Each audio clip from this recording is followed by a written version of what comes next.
On this week's episode of Crowdfunding Nerds, we're joined by Adam Porter, a board game designer who has published many games by attending conferences and pitching his games to other publishers. We talk about how to pitch your game to publishers at conventions, how to leverage a sell sheet, the importance of in-person interactions, tips on playtesting, and more. Let's get into it. Before this episode rolls, I wanted to let you guys know about the Crowdfunding Nerds Academy. This is a brand new series of courses where you can learn how to build, excite, and prepare a crowd to fund you on launch day. It has been endorsed by industry veterans. We have tons of experience behind us, and we've helped creators at this point raise well over $30 million through crowdfunding and over $100 million in e-commerce sales. So if there's anybody that knows how to teach you to do this yourself, if that's your plan, it is us. You know, we spare no detail. We are very, very concentrated and purposeful in what it is that we share. So we're not going to be sharing any information that you don't need to know. Everything is essential information that you need to know in the order that you should know it.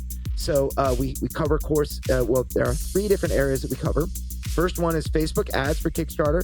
If you want to build an effective pre-launch following with a Facebook ad campaign that gets you funded on day one, that is the course for you. If you're looking to design a crowdfunding page that converts, this is the course for you. You know, you'll learn all sorts of things about how to effectively demonstrate your product, create a compelling offer that wins backers and things like that. And then our final course is email marketing for Kickstarter and crowdfunding. So you need a crowd in order to fund your project. And email is still the number one way to communicate with your customers, even in 2025. So in the course, you're going to learn all sorts of things about what your fans want to read, how to write to your fans, how to get 50% plus open rates, and how to reduce unsubscribers, how to actually convert your email list into backers. Between 10 and 30% of your email list should become your backers, and more. So we have 3 courses, one fantastic bundled price. You can get any one course for $399, which is, normal price for a course is $700. So save 43% just buying one course. You can get 2 courses bundled for $599, or you can get all 3 courses bundled together for $699. This deal is good all the way through March 31st, and then it's going away. So come join us for the Crowdfunding Nerds Academy. You also get us, by the way. So if you have questions, burning questions, while you're actually absorbing this information, you can ask it, and we will respond in comments and things like that. So help your crowdfunding project reach its fullest potential. You can get up to 67% off and lifetime access to updates and things like that. This is your only chance to lock it in. Make sure to join us by March 31st at crowdfundingnerds.com/academy. Again, crowdfundingnerds.com/academy. Let's get back to the episode. Game begin. Let's go. You have my bow. Am I ad? That's awesome. Well, welcome everyone to another episode of the Crowdfunding Nerds, and we have a special guest today. We have Adam, who is in Wales. Adam, how's it going? You'd like to introduce yourself? Yeah, great, thank you. Yeah, Adam in Wales is my YouTube channel, but I'm Adam Porter. I'm a board game designer. I live in Wales. I'm from England, but I've lived in Wales for many, many years. And so I've got a number of games on the market and a few books that I've written about board game design. But my focus is largely on licensing games to publishers. And I think that's probably the slant you wanted to take in this particular conversation, isn't it? Which is a little different to the self-publishing crowdfunding route that maybe you've focused on a lot in your other conversations, I understand. Yeah, well, we actually interviewed Joe Slack a while ago. I don't know if you're familiar with him. He's a board game designer. Joe Slack? No, I don't know. And he takes an approach where he sort of uses a mix between self-publishing and publishing. So he'll have multiple games a year, and he'll seek to crowdfund a handful of them each year, and then he will sell his other game designs on. But we're also joined by Donnie. I want to make sure that you get your introduction here so that if people are listening, they... And I'm just Donnie runs a lot of our ads for different accounts, and a lot of email marketing actually is kind of what you tap into. Yep, and then making sure we get paid. Yeah, that too. So Adam, how did you first get involved in this? I imagine it was just a bit of a hobby that you thought would be something fun to try. And at what point did it become, hey, maybe I should try to publish this? How did that kind of happen? I mean, like everybody really, I got hooked at one point, hooked on Carcassonne and Dominion, and this was probably 12, 13 years ago, something like that. And pretty quickly found that I was designing Dominion cards and making my friends suffer through these totally unbalanced, crazy games of Dominion with my own cards in sleeves and what have you. So yeah, I started tweaking existing games, a lot, coming up with my own variants and making solo modes for multiplayer games and so on. So I mean, I started like most people. It was a hobby. I got hooked at one point. Got hooked on Carcassonne. Got hooked on Dominion, and very quickly started creating my own variants, creating my own cards for Dominion, making my friends suffer through really poorly balanced rubbish games of Dominion, and making solo modes for games, things like this. Just tweaking with no intention whatsoever of publishing, and then the next stage is obviously you start making your own game again with no intention whatsoever of doing anything with it. And I came across a bunch of game designers locally to me who were having regular meetups, and so I started meeting with them, and I started to feel like maybe I was quite good at it, and there were one or two other people in the group who were also quite good at it, and so we all kind of spurred each other on, and you learn from each other. And then by attending conventions and things like this, I started to meet people who were actually doing it, who had games that were published.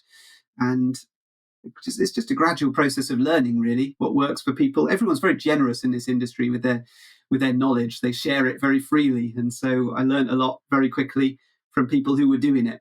And I was quite motivated to get off to conventions, travel off to Germany, go to Essen Spiel and go to the UK Games Expo, which is much more local, and just try pitching, try showing stuff to the publishers.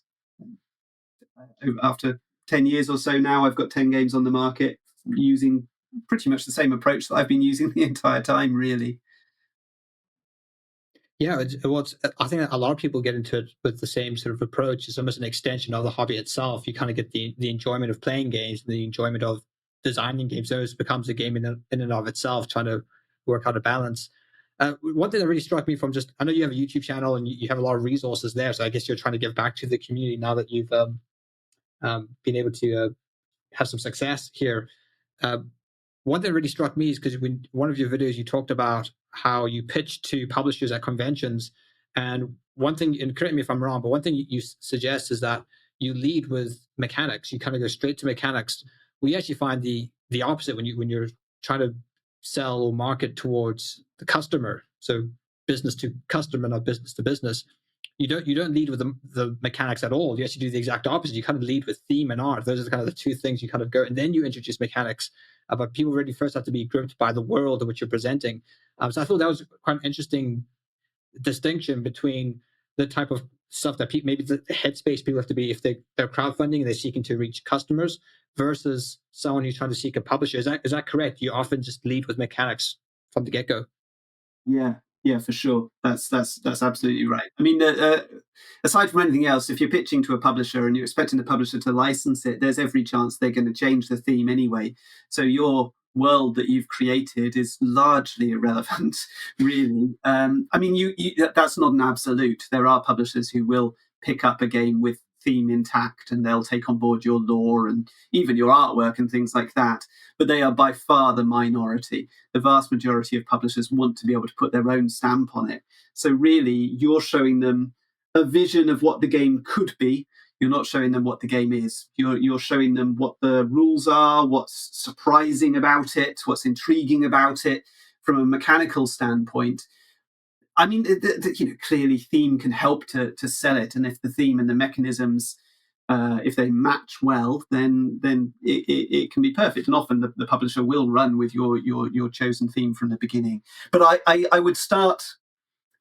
My pitch would usually start with a very brief mention of what the theme is, but I am talking really, really brief, like broadly what the genre is in terms of the theme, and then I would move on to the mechanisms. I think if you focus on the world that you're building, you do lose them pretty quick in terms of publishers.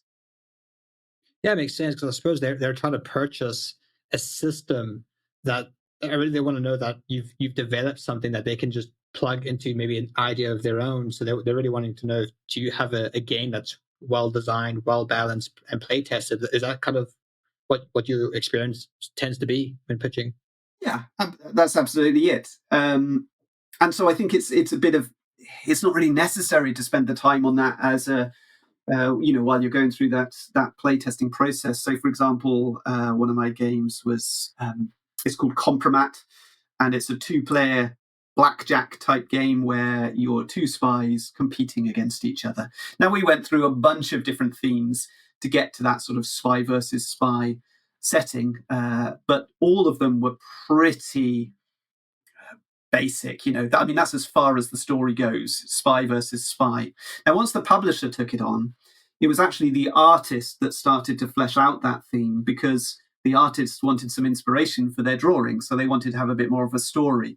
So it became a story about 2 spies who held information about a public figure. So compromat, the word compromat being, information, compromising information around a public figure, and trying to sort of take control of that information. And that allowed the artist then to develop that into a series of drawings.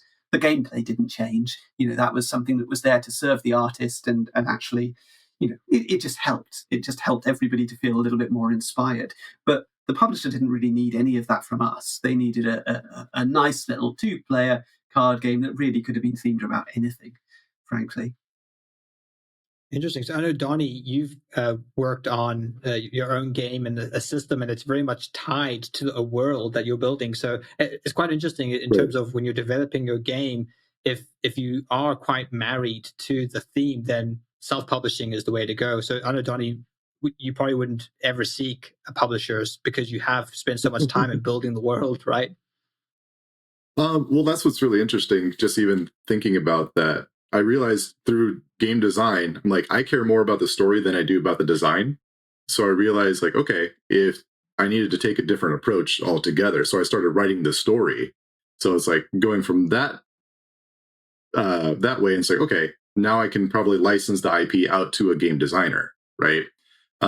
That's where I kind of find myself more as I go on this journey, right, of using games as a storytelling element. But Adam, I did have a question. I was kind of curious. So from what you've learned, how far should you go in the development of like a theme with a game? I think you can go as far as it serves you, as far as it helps you, to inspire you with your design process. You've just got to be ready to let them to let them change it, or you're not. That's fine too. If you're really not ready to let them change it, that doesn't mean you can't pitch it. It just means you need to be clear with the publishers from the outset that this is, non-negotiable. This theme is what it is. I've found frequently that the publishers, particularly the European publishers, I do tend to pitch to European publishers, and I suspect it may be a little different with American publishers. But with the European publishers, they often try and soften the edges of the theme. So if I've got characters and things that will die, if I've got a graveyard in my game, they'll change it to a hospital. Or if I've got symbols of guns in my game, they will remove and replace them with something a little softer, because they're often going for, I mean, it may be the style of game that I make, which is fairly light and family friendly, but they're often trying to soften it to make sure it's as accessible as possible. So those sharper edges tend to come off. And sometimes that can jar a little bit, because you might like your game being a little bit more edgy or something like that, but publishers tend to go for a fairly safe sort of approach with regards to their theming. They want stuff that's surprising, but not stuff that's edgy, I would say. Which makes sense, because at the end of the day, it's a numbers game, right? So the more units you can print, the cheaper your print run, the bigger your profit margins. So being able to market your game to a broader demographic of people makes perfect sense there. So I understand that process. Now, Adam, on your YouTube channel, you've got a lot of different types of videos. You have skits, you have sort of lectures and different things. One of your, I think, most viewed videos, or one that's certainly very informative, is one where you kind of surmise all of the the mistakes that people make when publishing to when they're pitching to publishers. How did that video come about? Was this stuff that you often saw at conventions? Is it stuff that you had personally experienced, or was it a mix of both? How did that kind of idea come about? Yeah, I guess in a sense, as I've run a playtesting group on a weekly basis for 10 years. So in a sense, new designers coming to that group are kind of pitching their games to us. So I see people making mistakes all the time, just in terms of what they're trying to sort of sell to us as other playtesters to get us to play their games, and just focusing on all the wrong things. I mean, very frequently I'm meeting people who have spent a lot of money on commissioning artwork, on creating, getting 3D printed miniatures and so on. They've spent a lot of money and they haven't even tested the game, or they've spent years building the game and they've not played it a single time. And it's so complex now that nobody could ever possibly learn it. And people who are very resistant to changing their ideas. People very frequently, I'm seeing games that are being produced from people who they haven't played a game that was published after 1980. So they're very stuck in that world of Monopoly and Cluedo and so on. Clue for you guys. It's it just shows, and that they're fully intending to run a Kickstarter, and that it's not going to happen. It's not going to take off, and they're going to lose even more money. Or they're going to start going off and trying to show these things to publishers and get rebuffed really quickly. So yeah, I've just experienced it, and people who aren't great communicators, who don't really follow the social cues and so on, and so can easily put themselves across not necessarily in the best light, not in the light that a publisher's going to want to work with.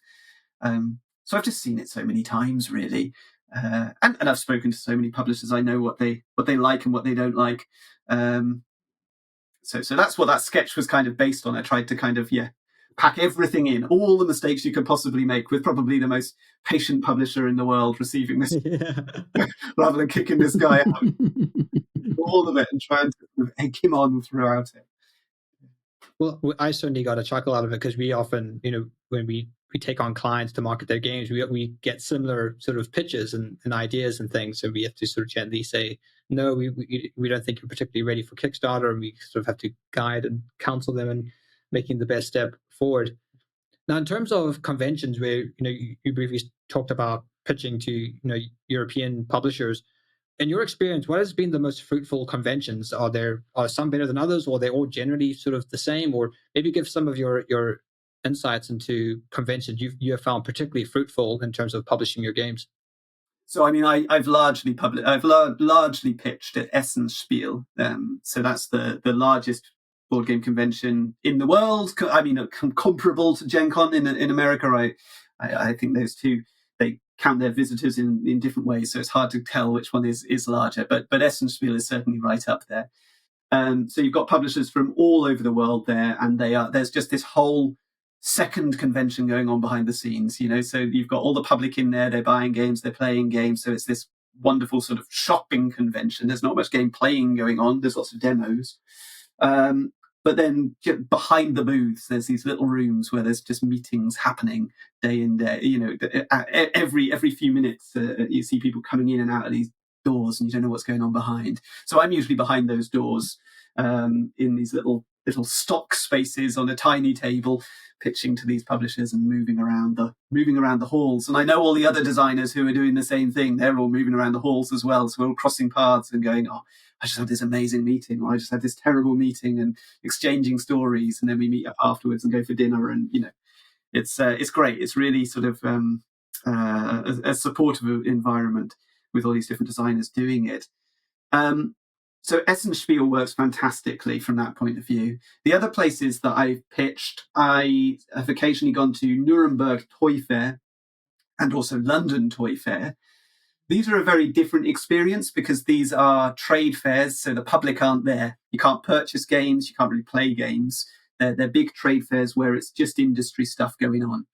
So they'd be the equivalent to the New York Toy Fair, or you've got similar toy fairs in Asia as well. These are a little bit more formal, I think. You definitely have to arrange meetings beforehand, whereas at Essen Spiel you can pitch up at a booth and say, look, I've got this game, I've got a sell sheet, will you have a look at it? And if they've got time, they might.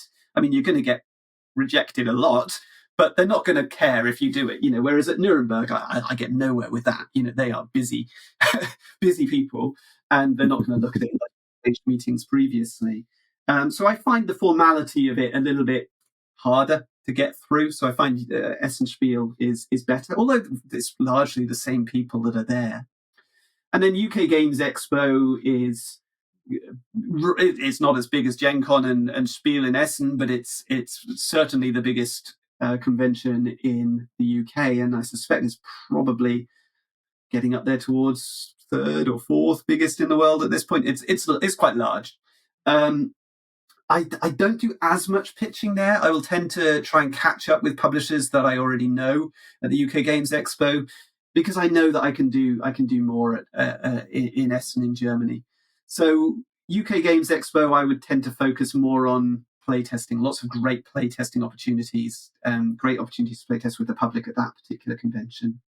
And then you get occasional chances to pitch at smaller conventions and just playtesting days that get set up, prototype playtesting days. You might find there's a few publishers there that perhaps you could pitch to from time to time.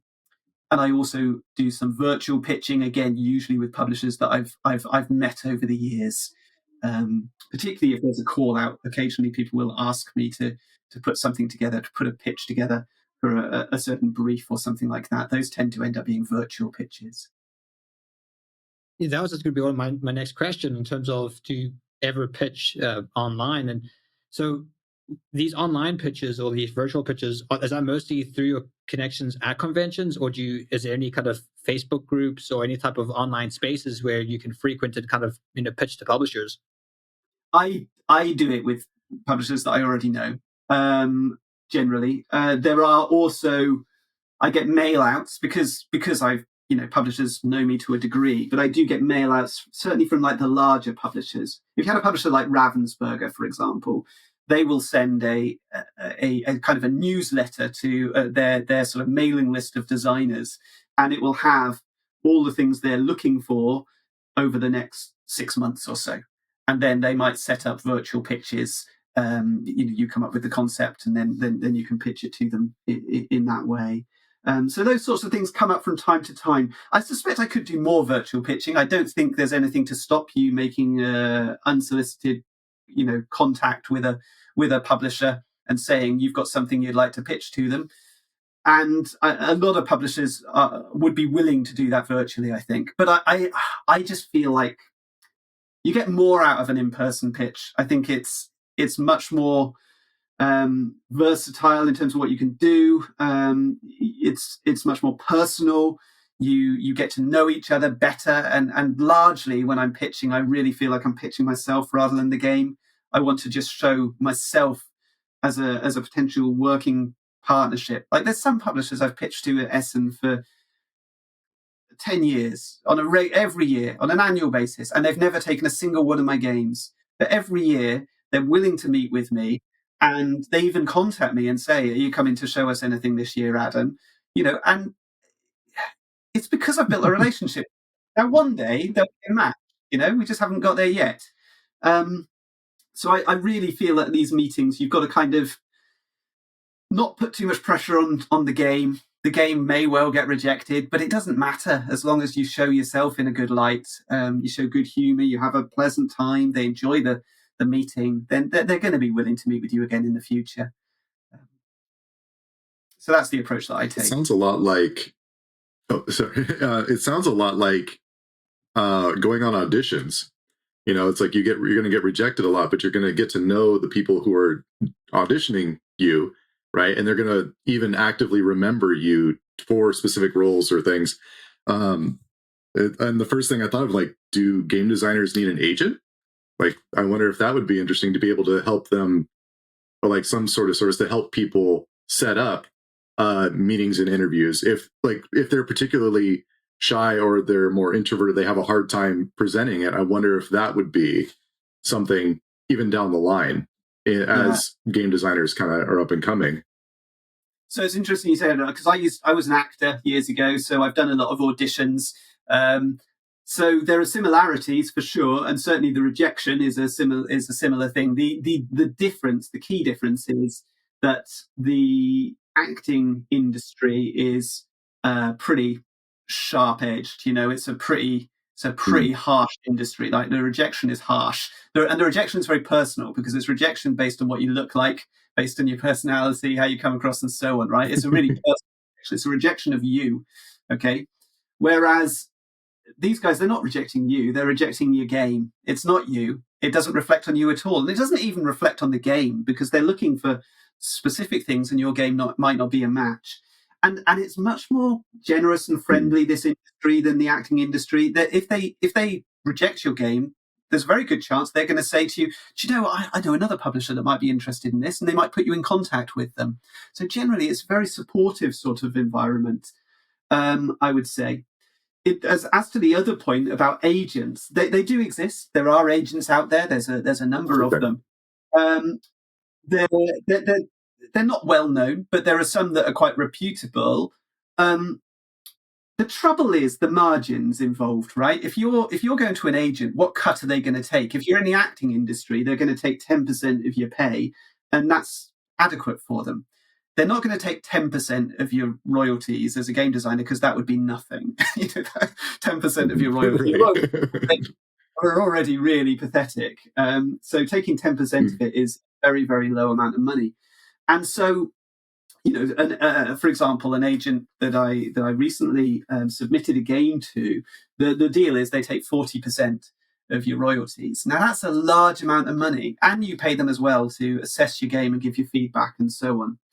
So it's quite an investment. I think it's obviously helpful because they know what they're doing and they've got a lot of contacts. But there's a different type of agent. There's two different types of agents. There's the ones that take the money from the designer, and then there's the other type of agent that works on the behalf of the publishers. So the publishers pay the agents to go out and seek games for them, right? And so they're getting paid in a different direction. So the designer's still getting the full cut. That feels to me like a better arrangement. But they're hard to come by, find those agents, because obviously they're working for the publishers, scouting. Then they're not people that you can kind of get to work for you. If you're getting an agent to work for you, you're going to pay quite a lot of money for the privilege of that. So it hasn't become widespread in the industry, but they are out there as an option, and it's certainly more prevalent in the mass market. Certainly if you're talking about Hasbro and Mattel and those big toy companies, right, they will engage with agents who will be out there scouting for games from designers. So Adam, you briefly mentioned this magical thing called a sell sheet. Do you want to maybe discuss what exactly that is and what's included in it and what's it used for? Yeah, absolutely. So a sell sheet is usually a single page of A4, which promotes your game. Now it's a catch-all term. They can be used by publishers to sell their games to distributors. They can be used by distributors to sell their games to retailers. They can be used by retailers to sell their games to customers. But the sort of sell sheet that I would be talking about is to sell my prototype game to a publisher. And so a sell sheet would usually just include the absolute basics of what that prototype is. So it's going to say how many players, how long it takes to play, what age group it's for. It's going to have your contact details on it, the name of the game. I think really important, it has to have a really nice image of the game. Even if the game is just in prototype form and doesn't really have decent artwork or anything like that, it needs to have a really good photo of it to show it in progress, so that just at a glance, because no one's going to look at a sell sheet for more than a few seconds, right? At a glance, they want to be able to see what your game's all about. And a picture speaks 1,000 words, right? You look at it and immediately you know, right, it's a dice game, it's a card game, it's a massive Euro game, it's a dudes on a map game, whatever you want to. You can tell that just from the photo. It speaks so much more than the text. You want to keep the text to a minimum, but you're going to pinpoint the key decisions that are made in the game, and specifically the key things that are fun. The thing that I often see missing in people's sell sheets is the hook, right? And that is the most important bit, right? What is special about your game? What makes it different to other games? Why should we care about this game? You might have a fantastic game that you know that everybody loves it, but if at a glance it just looks like every other game, no one's interested, right? It needs to have that one thing that really stands out. So a sell sheet is very brief. It's only going to get glanced at, but it's something that you can send with your first email to a publisher to say, right, this is what I want to show you, so that they can look at it and see it at a glance.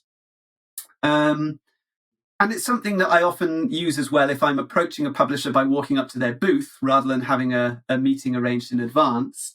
I can take the sell sheet and just say, right, I've got something that I'd like to show you just very briefly. Here it is.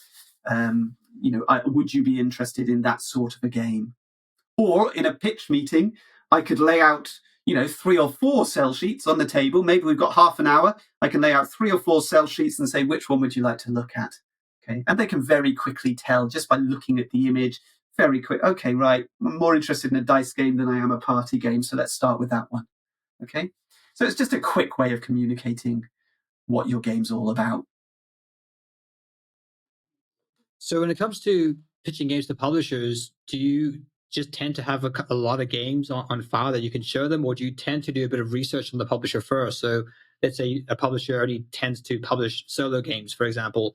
Would you know that going in, or would you just basically have games that can cover all bases? What's the kind of strategy here? I think you can. I mean, if you can build up enough of a catalog to do that, that's great. But I don't tend to do that. I tend to do the research beforehand, and I think it's vital. I think it's vital that you know the publisher that you're going in to meet. You've got to know what sort of games they make, what sort of things they might want to make. That's not always easy to find out, because even if you look at their past catalog, there's no guarantee they still want to make that sort of game, right? If you look at what they've made for the past 5 years, that might be a sign of exactly what they don't want to make anymore, because they've done it and they're looking to branch out. But you can tell, broadly speaking, like you say, if you're looking at a publisher that only ever makes solo games, there's no point contacting them unless you've got a solo game to show them. You're not going to show a big Euro game to Button Shy, who only makes little card games that go in wallets with 18 cards in it. So you've got to know who you're meeting. But I do tend to have a few prototypes. I don't really like, aside from anything else, just the cost of attending a convention, the cost of, traveling to Germany, staying in a hotel for a few nights, all that sort of thing. To make it worth my while, I need to have at least a couple of prototypes. And ideally, I would want to go with 6 or 7 prototype games. But I won't show them all to every publisher. I might arrange over a sort of 4 days at Spiel, maybe 30 meetings, something like that, with different publishers. But each publisher is probably only really getting shown 1 or 2 games, maybe 3 at the most, the ones that most suit them. And I'll certainly have done the research beforehand to know who this publisher is. And frankly, if I didn't know who they were, I wouldn't be wanting to pitch them anyway. I'm not really. I know there are certainly game designers who will just show their games, and if any publisher takes an interest, then they'll say, right, go for it. They're just delighted to have that interest. I think we can afford to be a little bit more picky than that. I think a lot of designers really think that they're beggars can't be choosers. We've got to take the first offer that comes along. I don't think that's the case. I think if you've got a solid game, if you've really got something that's worth pursuing, then you can afford to shop around a little bit, because people are going to be interested. I would be disappointed if I came home from a convention with a game and I had one publisher that was interested and the other 15 had all rejected it. I'd be thinking, I'm not sure this game's a goer. If I come home and there's 4 that are interested, they're not all going to turn into offers, but there's 4 who are investigating it out of those 15, 4 who are going to look further, then I'm thinking, okay, maybe I'm onto something here. So yeah, I think you can afford to shop around a little bit. And then, Adam, What's the, in terms of, as you mentioned, the expense of going to these conventions, what's the sort of success rate in terms of actually getting publishers to pick up a game? Do you generally at least score at least one deal to each convention, or are there times where you go to a convention and you don't land any, agreements? What's the sort of generally what's the sort of success rate that you're seeing? Well, I can only speak for myself, really. I tend to get one or two games published each year. I would say is usually one or two games that are licensed each year, I suppose. And they obviously have it. Then there's a backlog of 2 or 3 years before they actually come out. So you might get a glut of them all coming out around the same time. But I set myself that little goal of 1 or 2 games to get published each year, and generally I'm achieving that. But I know that's not the experience of every designer. I know quite a lot of designers who have been going and pitching year after year after year and not getting to the point where they're getting any games coming out. And I think there's lots of things that could be going wrong there, aren't there? It could be that their pitch isn't, that they're not making a great pitch. I think it's more likely that there's probably an issue with the product that they're trying to put across. I make a particular focus on my YouTube channel, my Adam in Wales YouTube channel. I have a real focus on product design, which is a bit different to most game designers. I know there's a lot of game designers who probably the most frequent bit of advice you get is design what you want to play. That's the most common thing that I hear. It's not really a philosophy that I subscribe to. I try to think of design a game that somebody else would want to play is largely what my focus, right? Try and identify an audience. And obviously I've got to enjoy it as well. Otherwise I'm not going to waste my time playtesting a game that I don't like.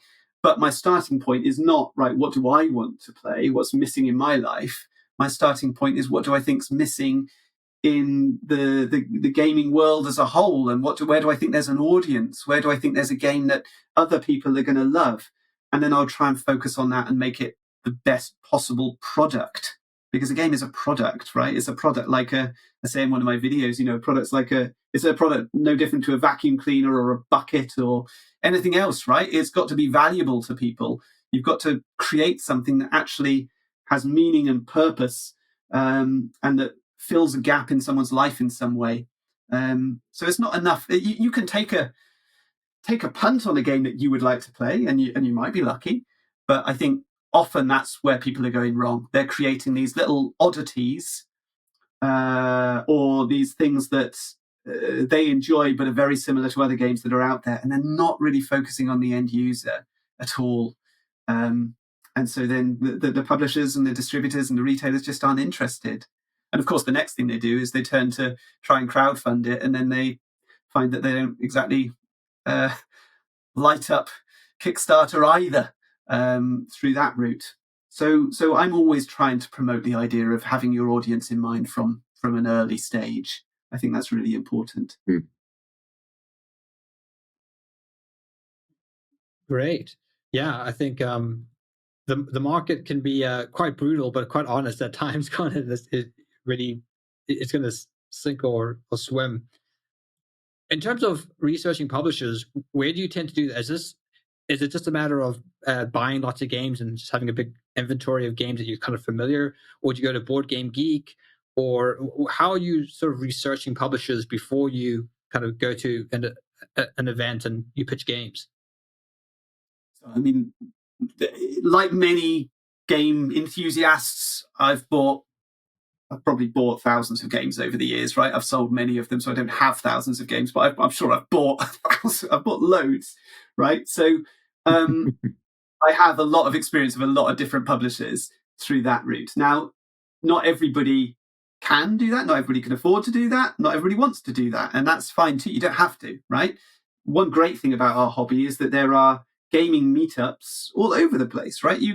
There's probably a board game meetup somewhere near you where you can go and play all the latest games for free, because other people will bring them along and they'll be crying out for somebody to come and play them. So there's lots of opportunity to play games from different publishers and to see what's hot, what people enjoy, what people like, and all that sort of thing.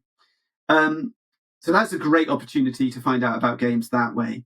But you don't even need to do that, because as you mentioned, you've got Board Game Geek and you've got YouTube and so on. So you can watch videos about games, you can watch playthroughs of games, you can watch rules videos about games, you can watch reviews. You can learn a lot about games just by consuming board game media and downloading the rule books from Board Game Geek and reading about the games on that website's pages. So my personal approach to picking publishers is firstly based on which games I love, right? If there are lots of games that I love from an individual publisher, then it goes on my bucket list, right? I really want a game from that publisher. So, for example, one of the publishers that I pitch to pretty much on an annual basis, and they never publish my games, but I go back and back and back because I love their games, is Zoch Verlag, okay, which is a German publisher of family games. And I just love their games. They're so offbeat and weird, and the artwork is so wacky, and I'd just love to have a game in their range. And the games never seem to get outside of Germany, right? They never seem to go anywhere, but it doesn't matter to me really, because I'd just love to have a game on the shelf there with them, So my first games that came out, my first game was Big Bazaar, which came out with Blue Orange. It came out around the time that they produced King Domino that won the Spiel des Jahres, And so my game, nobody even noticed it. But it was on a shelf with King Domino, and that felt amazing. Meanwhile, my second game, Rush, came out with Brain Games, and Brain Games won the Kinderspiel des Jahres with Ice Cool. So these are the most prestigious game awards in the world. Now, my games are not setting the world alight in the same way as those games, but just to have the game in the same catalogue, on the same shelf, in the same range as these magnificent games, that's the starting point, right? So I know I love those companies, so I'm very happy to pitch to them. Then, as you work with companies, you have good experiences, you have bad experiences, and so on. And so there are publishers I've worked with time and again. I go back to the same publisher again, and then there's other publishers where I think, okay, I had that experience. I'm not sure I'd want to have a similar experience again, and so I move on. I speak to other designers. I learn about their experiences with publishers. They have good experiences, they have bad experiences, and so I try and take that on board. I like to ask the publishers about things like international partners is really interesting to me. Like, is this game going to get outside of this? I've mentioned about Zoch Verlag, their games don't seem to get out of Germany. I'd still be willing to publish a game with them because I love the company so much. But another company, if I spoke to them and they said, well, our games tend to be produced in this country, they don't really go outside this country, I might start to think, maybe this isn't a publisher I want to go with, because I would like to have some international distribution. I might ask them about the size of their first print runs, because there are certainly publishers out there who might produce a print run of 1,000 copies just to test the water. And then if it's not really working, they'll just drop the game. Well, that's not really much use to me. I want a little bit more commitment than that. I'd like to know that the first print run is going to be at least a good few thousand copies. So it's kind of worth my while. Otherwise, they're kind of tying me up for 2 or 3 years where I can't do anything with the game, just for the option of of taking it further. So you learn a lot by talking to the publishers, asking the right sort of questions, but also talking to other designers. And then there's the thing that you mentioned, which is looking at the logos on your boxes, on your shelves, and trying to work out, right, which ones would I love to get in there with. But the other thing I would say is, don't get caught up in the idea of you've got to go with the biggest publisher.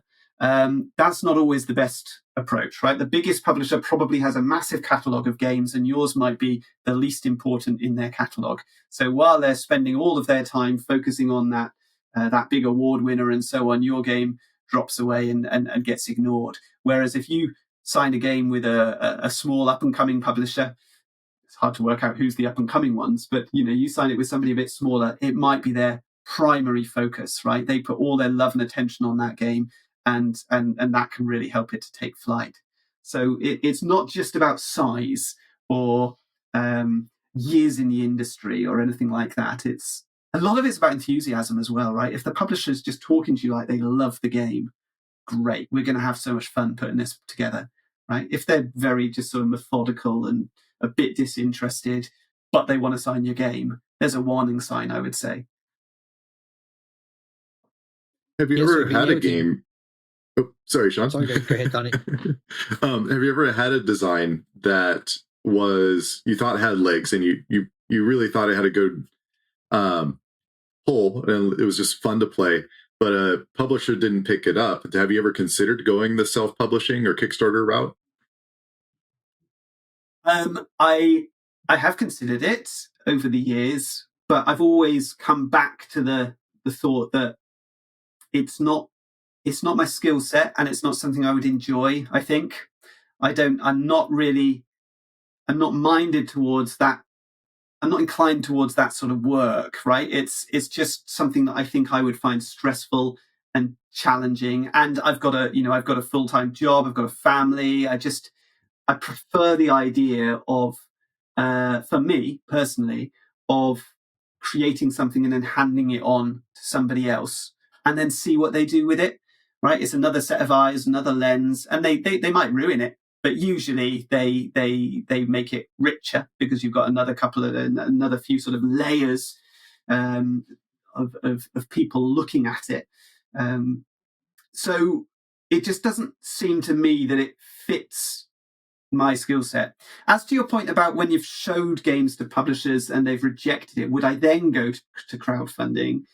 My answer to that is usually no. I think it's probably a mistake because I think there's a reason that publishers are rejecting it. And I think you're going to find the same thing when you go crowdfunding. So if you showed it to a lot of publishers and they've all rejected it, then you've really got some serious questions to ask yourself about where do you go next. I'm not sure crowdfunding is the obvious next route. Even if you can get to the point where, people have backed your game and you're going to get the game out there, if the publishers all hated it, the chances are all the people that buy it and play it are going to hate it as well. And then you're going to have to get through, you might get through the crowdfunding campaign, but at the end of it, you're going to have to listen to all the moaning from the players when they receive the game and say, do you know what, we don't like it. There are exceptions to that. Obviously, there are things that lend themselves to crowdfunding. And it's the sort of stuff that publishers won't touch because it's too risky. If the production values that are necessary are too high, if the component costs are too high, if the game is going to be unmanageable, then I think you can run with that on crowdfunding. Those things lend themselves to a crowdfunding campaign. But the games that I've made that have been rejected by publishers, I've tended to end up shelving them because I think there's probably not a market for it. I tend to show my games to a lot of publishers and through over a number of years, and if they're still not getting there, then there's an issue. I would say that crowdfunding is probably not going to solve. Yeah, I suppose the one reason why you're going to a publisher because you're trying to tap into their network and their expertise. So that is certainly a red flag. If a lot of publishers are all kind of agreeing, hey, this is not a hit, then that probably is a pretty good. It's a telling sign that if publishers aren't willing to pick it up, then trying to self-publish might not be the path for either. So what I'm kind of hearing, a lot of this is to do with relationships and like the importance of having face-to-face interactions and shaking someone's hand and body language and really developing these long-term relationships. With all this being said, has anyone ever tried to pitch a game to you? I know that you do a lot of pitching, but have you ever been on the other end of this where people have come to you and they know that you've published games or you've worked with publishers? Has anyone ever tried to pitch their idea to you? It happens on a daily basis. Because I've got a YouTube channel it's got quite a big following, right? I've got, I don't know, approaching 20,000 subscribers. It's not huge in the grand scheme of things, but from the point of view of game design, it's quite a large channel. And so I get a lot of people watching my videos, and then I do get a lot of emails from people saying, right, I've got this idea. I think, this could be amazing. This could be the next Monopoly. So I know you don't publish games yourself, but if you could just take a chance on my game, then this could be amazing. I get that sort of email on a really regular basis. I tend to say to people that I don't offer any sort of consultancy. I don't I can't read people's rule books. I just don't have the time. But I tend to say to people, if they want to send me a sell sheet or they want to send me a 2-minute video, I'm happy to give a little bit of feedback on something like that. But I'm certainly not going to take on their game and start sort of trying to publish it. I also obviously direct people towards my books. I should have mentioned my books earlier, really. I've got these 4 game design books that are all available on Amazon. They're all called Adam in Wales, but the most recent one, Adam in Wales Getting Published, specifically talks about the whole process from coming up with an idea to creating prototypes, to going to conventions, to pitching it, to signing contracts, what sort of things you can expect to see in contracts, and so on. So yeah, when people do try and pitch to me, I tend to redirect them either to my videos or to my books, because most of the answers are in there. But no, I'm not in a position to do it for them, unfortunately. So yeah, tell us more about your books. Well, you mentioned 4. Maybe go one by one into what they are and what they kind of uncover. You just mentioned one, but just lay it out for people listening. What you cover in your books. Right. So the one I've just mentioned, Adam in Wales Getting Published, is your starting point of right. How do I pitch? How do I go to conventions? How do I get this game made? What is this process that I've been going through over the last 10 years? And it's a step-by-step guide. The first book that I published was called Adam in Wales Board Game Designer Journal. So this one is an interactive book. It's a journal. It's a guided journal with guided prompts to it. But the interesting thing about this journal is that it's not about creating a great game. Okay, it's about you, right? Developing yourself as a designer. So all the prompts in there are about what are your goals, what are you doing to get there, and asking you to reflect on your progress on a regular basis. There's tools in there for helping you to develop your games as well, but it's trying to ask you lots of challenging questions about your game designs and trying to get you to look at them in different ways through different challenging lenses, I suppose. So that's what the Board Game Designer Journal is. The second book, so the second one after the Game Designer Journal, was Adam in Wales Playtesting. This is an entire book about the playtesting process. There's 100 chapters in there. Each chapter is a question that you might ask to a playtester. Okay, and then it gives a rationale for that question. And so it covers all aspects of a game's design, really, and how to explore those things with your playtesters. You can dip into it. You can read it in any order, really, that one, because it depends on what aspect you're trying to focus in on in any particular playtest. So you might be trying to focus in on the theme and the lore of your game. You might be trying to focus in on one specific mechanism. You might be looking at the complexity or the player count or who the suitable audience is or accessibility. Or so there's different questions you could ask that would open up each of those conversations. The other book, the final book, is Adam in Wales Product Design. So I mentioned product design earlier on in the conversation. So this book is specifically about how do we create a game for a specific audience, and how do we create a game that has a strong chance in the market? How do we position it in the market? How do we balance our execute ideas against the execution? How important is innovation in all of this? It talks a lot about the sort of aesthetics of the game, and it covers all aspects of creating a great product using that kind of design thinking approach that industrial designers would use, looking at things like UX design and the graphic design of the game and so on. So Adam in Wales Product Design is about creating a product, and then getting published is a separate book. And these are all available on Amazon. That's where you can purchase these either as a physical paperback or you can download an ebook.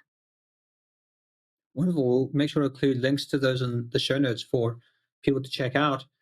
Maybe quickly as we wrap up, maybe just dive into playtesting just a little bit more and your experience with that. Where do you tend to playtest? I know you mentioned that you have like a local gaming group. Is that where you tend to playtest, or do you do a lot of stuff on Tabletop Simulator? How are you finding playtesters? So there's different layers to playtesting, I guess. So I playtest initially I will playtest alone. Okay, so my first tests will be moving bits of paper around on my kitchen table, me playing all the different parts, because I want to get the game to a point where I'm not wasting anyone's time, because most of those games are rubbish. So I don't want to waste anyone's time. So I will initially start playtesting against myself. Once I get it to a point where I'm happy I've kind of got something, then I'll start showing it to friends and family, playtesting with my wife, playtesting with close friends, gaming friends, and so on. And that's fantastic. But of course, those people are all biased and all want me to do really well. And so they will tell me things that, maybe aren't really what the genuine audience would think, what the genuine market would think. So at some point, you have to kind of graduate on from that. You have to move on from that. The next thing I would do is try and show it to people I meet at local gaming meetups. You have to be careful with that, because I don't want to dominate, people's board game meetups. People, when they go to board gaming meetups, they want to play published games, right? They don't want to play my scrappy bits of paper prototypes. But if I've played a couple of games with them and, we've all had a good time, and then we're going, okay, what are we going to play for the final 20 minutes or half an hour? I might say, well, would you mind? I've got a little card game, actually, that I've been working on, and people are usually interested enough to give it a go. And these are often people I don't know very well at a gaming meetup. So they are the core audience for a lot of my games. So I do get a lot of good feedback from doing that. Then I have a weekly game design group. This is attended largely by game designers. I would like to have more people who come just to playtest, but it's actually generally game designers. And you get very different sort of feedback from game designers. I find it useful, but also frustrating at times, because when game designers playtest, they tend to try and fix the game. So rather than just telling you what's fun and what the experience they had, right? If you play it with just players who aren't designers, they'll tell you, this bit was really fun. I love this. I wish I could do a bit more of this. Or I hated this bit of the game. That was really frustrating. I found that really boring. Right? That's kind of more useful for me. Whereas if I go and play with designers, they're going to tell me, okay, your game is similar to this other game and this game and this game, and this is how this other designer approached it. And have you thought about this mechanism? And maybe you could put this mechanism in. And they try and fix it and change it into the game that they would like to create. And I mean, I've seen so many new designers pulled from pillar to post with that, right? They come in week after week, and every week it's a different game. They've taken on board the feedback of a different designer and reworked it. And after 4 or 5 weeks, they've lost all contact with their original game. They don't even remember what it was, and they don't know where they're heading. They've lost all direction. So I think you've got to be quite strong-willed in that environment full of designers, and kind of know what the pillars of your original game are, right? What are the things that are non-negotiable? What are the things that are going to remain regardless of what those other designers say about it? And don't let them redesign it. But of course, the experience of those other designers is invaluable. If you really are coming up against a problem, asking another designer's advice, and if they're willing to give it freely to you, then it can be really valuable. You've just got to recognize that that's not really playtesting, that's developing. It's developing by another name, really. And then finally, I will playtest at, I'll go off to sort of playtesting meetups around the country where I don't know people, where there may be more just members of the public, or at least of the gaming community. And I'll playtest at UK Games Expo, where there's a large playtesting zone where, people just attending the convention will come and sit at it. It's really popular, the playtesting zone. I'm shocked. I think if I wasn't into game design, I can't imagine I'd be going along just playing a bunch of half-baked ideas on, when there's all these lovely published games all around the place, but people love it. And so, yeah, you've got a constant influx of just members of the public coming and sitting down and playing your games and giving you really honest feedback. So that's an excellent opportunity. As to Tabletop Simulator and things like that, I don't use that. I do occasionally. That's not true that I don't. I am capable of putting together a tabletop simulator mod for my games, and I will occasionally do it. I did it through the pandemic, for example, when I couldn't meet up with people. But I don't really enjoy it. Is the issue? I find it slow. I find often I can't feel whether the game's fun or not because it's slow. It takes twice as long to play as it would in person, and we haven't got we're not making eye contact, and we haven't got the tactile movement of the pieces, and we're not all laughing together, and I can't get a sense for the game. I can get a sense for the mechanisms, right? Are the mechanisms working? Is it balanced? Is it fair? I can't get that sense of, is it fun through Tabletop Simulator, personally. But I know other designers use it extensively, and there are whole playtest groups that are built around the use of those digital platforms. So I'm not trying to put other people off from using it.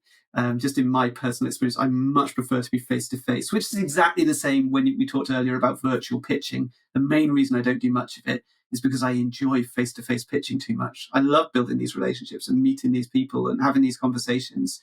Meeting them through a computer screen just feels like what I do in my day job.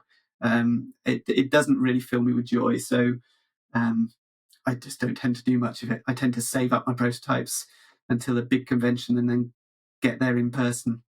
Yeah, well, I think, as you've talked about previously on this podcast, the idea that the game is a product, and that product is something that dispenses an experience. So being able to play test and experiment with the actual physical end product that people have face to face, I think that's a huge part of it. So I think that's very wise that you sort of focus mainly on face to face, tangible playtesting, because that's where the final game is really going to be experienced, and there's a lot of nuances that you could miss if it's just only on a digital platform. Donnie, do you have it? Though, because you've got to every time you've got to change the game, you've got to throw away all the cards or scroll all over them in pen or reprint them or whatever. Whereas if you're on Tabletop Simulator, you can rework it really quickly and easily and cheaply as well. So it can get expensive and time consuming and frustrating making physical prototypes over and over again, where making a digital prototype is very easy to rework. So there are definitely advantages. And of course, it's far more sustainable. And from the point of view of, keeping the planet healthy and all that sort of thing, I think virtual playtesting is probably the way to go. But I do tend to go a little bit more old school with it myself. I wonder, the fact that it's physical and it does take time to change, and I wonder if that has something to do with implementing the actual design change. You might be a bit more apprehensive if you've got to do a lot of manual work to bring in a certain change, which is going to improve the game. If it's only physical, then yes, there definitely is a benefit in sort of having a hybrid approach here. Yeah, I agree. That might be a bit of a barrier. We always talk about the barrier. Don't put too much artwork on your prototypes, because if you spend a lot of money and time on laying out artwork and all that, you're not going to want to change it. You're not going to want to throw those things away. You do have to make sure that your prototypes are disposable when you're playtesting. That you can't get attached to them. You're gonna have to destroy them. It's just the way of it. If you're not willing to do that, then you're going to get stuck really quickly. Donnie, do you have any final questions you want to ask before we wrap up? Yeah, I think there's one I was just kind of mulling around. It sounds like you can't have your ego attached when you're pitching to publishers. Do you find that to be true? Like you can't be so emotionally attached to your prototype. Is that absolutely? That's absolutely the case. I think if you get if you treat this game like it's your baby, then you're setting yourself up to be hurt, frankly, and get defensive and all of this. You're going to get a lot of rejection. Certainly, if you're licensing to publishers, they're going to change it. They're going to change the rules. They're going to change the theme. They're going to change the name. They might waste it. They might put some bad artwork on it and produce 1,000 copies and find that 500 of them sell, and then they abandon it. You never see a review. You never see, you're taking a chance with it, which you're not if you're crowdfunding. If you go down that route, then you're totally in control of everything. When you go with publishers, you're giving up a lot of control. So you've got to be ready to do that. You've got to trust the people that you're working with. You've got to make sure that you're happy with the people you're working with, and then you've got to be willing to give up that control, and you've got to be willing to see it fail. Now, that's easier if you have a number of projects on the go. If it's just one game that you've been solely focused on for months or years, and this is all your eggs in one basket, then you're going to have some problems. I still get upset about the games that sit in my closet that have never got published. They've taken me months and hours of work on them, and I really enjoy them, and I can't. Well, it's not quite true to say I can't see why nobody wants to publish them. I think if I honestly ask myself, I can probably see the flaws. I've been told the flaws enough times by the different publishers, and I have to accept right in some cases. But it is hard to accept. For example, I've got at the moment one little word game, like a spelling game, word construction game like Scrabble, but as a card game. And I love it. I think it's really good. I really enjoy playing it. I would happily buy this game and play it and show it to people, and everyone I play it with seems to really like it as well. Can I get a publisher to? No, they're not interested, right? They won't even look at it, let alone play it or test it or anything like that. Because they know their market, and they know that a little, word construction game is hard to sell. It's not a hugely risky thing to take on because it's only a tiny little card game, but they know there's not a massive market for this. It's not going to fly off the shelves, and they can't really sell it in different countries and regions because then we get into different letter distributions and all those sorts of things, and it all becomes a bit awkward and clunky in different languages and stuff. So it's just a bit of a little niche product, and it frustrates me that it sits there on my shelf, and I know it's a good game, but I have to accept that the market is what the market is, and I've shown it to numerous experts, and they've told me it's not going to happen, Adam. So what I've done is just produced a really nice version of it for myself through one of those print-on-demand services. I used Launch Tabletop, but you could use GameCrafter or whatever. I've got a lovely copy that just looks like a professional game, and it's mine, and that's it, right? I can play it with people, and I just have to accept that's as far as that one's going. But that's okay. Yeah, I think that's very valid. Not every game has to be the next big thing. Some games just exist for you to play with your family, and that's okay. And I've done the same, where I've created games. They're not commercially viable, but my family loves playing them, and I enjoy playing it with my family. And that's the extent of those types of games. And it was fun creating it, and it's fun playing with my family. So there certainly is a place for just creating for the sake of creating, just the joy of it, and being able to experience it with your close family members. Yeah. So, Adam, is there anything you want to finish up with as we come to a landing here? No, I don't think so. I think we've covered quite a lot there, haven't we? Really, about the process. Yeah, I think the only other thing I suppose that I would mention is I think you've got to get quite good at making. We've mentioned about sell sheets. I think the other thing you need to get quite good at if you're licensing to publishers is sizzle reels. I think you need to be able to produce a short video of your game and of a decent quality. It's not hard to do that because most people have a smartphone these days with a camera on it, and that's about the level of equipment that you need, right? But you do need to learn how to communicate the core hook of your game in a really concise manner. And those videos need to be short. Even if you've got a really complex game, you can't get away with more than 2 or 3 minutes in those videos to show to publishers because they just won't watch beyond that, the first 2 or 3 minutes, even 2 minutes. I get a lot of these videos sent to me by people who view my channel. Once they get to the 2-minute mark, I've zoned out, really, even if it's a really good idea. I think that's another thing you need to get really good at if you're licensing to publishers. Increasingly, I think when I started pitching 12 years or so ago, it wasn't essential to have these videos. Now it is. They all ask for it, and I think it's something that's worth practicing. Yeah. But I think that's the only thing I can think of that we haven't really covered. Well, Adam, it's been an absolute pleasure having you on. We'll make sure to include a link to your YouTube channel in the show notes for people to check out. And yeah, really excited to see other things that you come up with. And your YouTube channel is just a wealth of knowledge on this topic. So I would recommend anyone listening to go check it out and to pick up some of Adam's books. You clearly have been in this for a while, and you have been able to publish many games. So very valuable resource. Hope you guys have found it helpful. Thank you, Sean. I'm going to take a chance on turning on my camera for the final minute, see if I've got the bandwidth to say hello to your viewers. Oh, it looks like I haven't. Oh, it hasn't worked. Never mind. I'm still here. Thank you for your time. It's been really fun chatting to you. yeah, so I wish best of luck to all your viewers and listeners in getting their own games published. And please do come and have a look at my channel, Adam in Wales.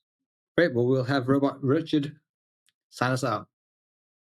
Well, that's all the time we have for this week's episode of Crowdfunding Nerds. For more resources, articles, and to listen to past podcasts, please visit us at crowdfundingnerds.com. And if you have a crowdfunding question, we also have a page on our site where you can send a message directly to us. Please visit crowdfundingnerds.com/question. And if your question is a great question, we may include it in a future podcast. Thank you all again for listening to this week's episode, and we'll see you next week. Stay nerdy.